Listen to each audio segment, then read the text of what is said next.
السلام عليكم، كي دايرين؟ لاباس عليكم؟ كنتمنى هذا الفيديو ان شاء الله يلقاكم في احوال طيبه وفي صحه جيده. مرحبا بكم في عالم شيماء، عالم الوصفات الاقتصاديه والسريعه. اليوم ان شاء الله غادي نقدم معكم وصفه ديال حريشات ديال الشعير. الطريقه ديالي باش كنحضرهم طريقه سهله جدا وبسيطه، كنتمنى غادي تجربوها وما غاديش تستغناو عليها مره اخرى.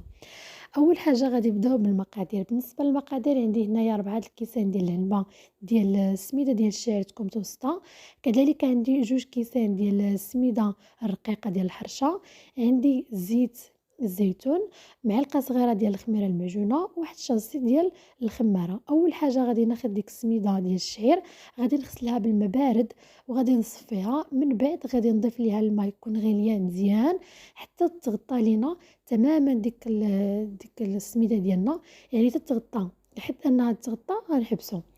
غادي نخليها تقريبا واحد 10 دقائق، وغادي نغطيها سواء بواحد الاناء اولا بواحد بلاستيك ديال السلوفان، وغادي نخليها. من بعد كما كتشوفوا هنا بعد 10 دقائق رجعت ليها، كما كتشوفوا يعني تشربات ديك الماء اللي ضفت ليها. غادي نضيف ليها 2 كيسان ديال السميده اللي ضفنا، كذلك ديك معلقه صغيره ديال الخميره المعجونه من بعد ما ذوبتها، كذلك غادي نضيف واحد الشاصي ديال الخماره فئه 8 غرام، واحد شويه ديال الملحه، واحد المعلقه كبيره ديال زيت الزيتون. من الافضل يكون زيت الزيتون باش غادي نحافظوا تكون عندنا واحد الوصفه صحيه ما امكن. غادي نخلطوا المكونات مزيان مع بعضياتهم، وغادي نغطيوهم بالسلوفان وغادي نخليهم. هنا تقريبا انا خليتهم 10 دقائق، فممكن تخليهم حتى 15 دقيقه. المهم الجهد اللي غادي تطلعوا عليها من بعد وغادي تلقاوها ديك العجينه تشربات ديك الماء، يعني ولات ما تكونش قاصحه بزاف وكذلك ما تكونش جاريه بزاف. فهنايا مشى لي واحد المقطع اللي كنت صورت فيه باش انني تنقرص هاد الحريشات.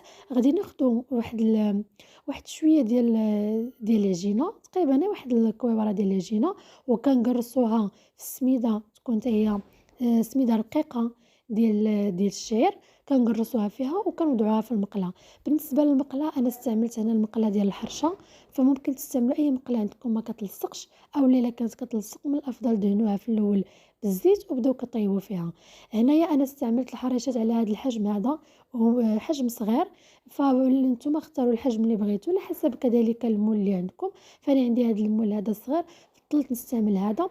كما كتشوفوا كنقرصها بهذه الطريقه، فراه كيجيو زوينين وكيجيو ساهلين.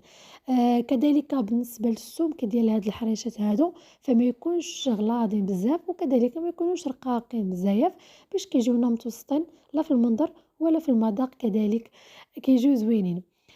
كذلك بالنسبه للبوطه فما تكونش مجهده بزاف العافيه عليهم، يعني تكون متوسطه باش ما يتخطفوش لينا دغيا ويطيبوا ويتحمروا هما مازال ما طابوش.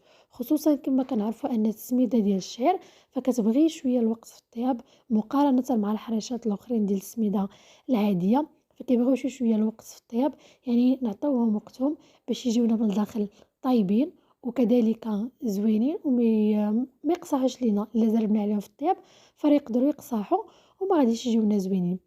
بالنسبه لهنا كذلك ممكن تضيفوا لهم باش يجيكم اللون ديالهم محمر مزيان ويكون واحد اللون ذهب زوين بزاف، تضيفوا لهم معلقه ديال العسل اولا معلقه ديال السكر للعجين. فانا ما بغيتش نضيف لا سكر لا عسل، بغيت نخلي وصفه تكون صحيه، تقريبا نقول 100% تكون صحيه، يعني ما ضفت ليها لا سكر لا حتى شي حاجه، بغيتها تبقى ما امكن تكون صحيه. فغادي نستمر بحال هكا حتى غادي نسالي الحريشات ديالي بالطياب. فكما كتشوفوا يعني عطيتهم وقتهم في الطياب وعطيتهم الخاطر في الطياب، فجا اللوين ديالهم زوين بزاف. كنقدموهم سواء مع زيت الزيتون اولا فرماج اولا عسل، كونفيتير، المهم على حسب اللي بغيتو نتوما. فكيصلحوا للكوتي للفطور، خصوصا في هاد الوقيته ديال البرد كنبغيو شي حاجه بحال هكايا. وخصوصا كما كنعرفوا السميده ديال الشعير فراه عندها بزاف ديال الفوائد، فنحاولوا ما امكن مره ندخلوا شي وصفات تكون صحيه للماكله ديالنا. هكذا كنكون وصلنا لنهايه الفيديو، شكرا لكم، الى اللقاء.